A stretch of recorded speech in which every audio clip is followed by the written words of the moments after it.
আমার প্রিয় ভাইরা, এই কোরআন নাজিল হয়েছে রমাদান আল মুবারক, এই বরকতময় মাসে। তাই আমাদের উচিত এই মাসে আসন্ন যে রমাদান আল মুবারক, এই রমাদানে কোরআনের সাথে নিজেদের সম্পর্ককে বাড়ানো।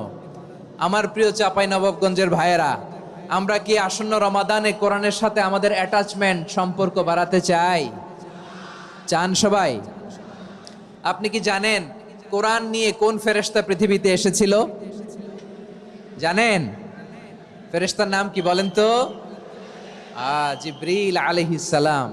একটু খেয়াল করে শুনেন, কান দুটো খরগোশের কানের মতো খাড়া করে আমার দিকে তাকান। সাইয়েদনা জিবরিল কোরআন নিয়ে এসেছেন, ফলে উনি হয়েছেন শ্রেষ্ঠ ফেরেশতা। বিশ্ব নবীর উপর কোরআন নাজিল হয়েছে, তাই তিনি হয়েছেন শ্রেষ্ঠ নবী। রমাদানে কোরআন নাজিল হয়েছে, তাই রমাদান হয়েছে শ্রেষ্ঠ মাস।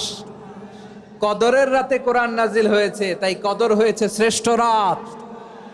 আমরাও যদি কোরআনের সাথে সম্পর্ক বাড়াই, আমাদের মর্যাদাও এরকম, আমাদেরকেও শ্রেষ্ঠ মানুষ বানায় দিবে কে?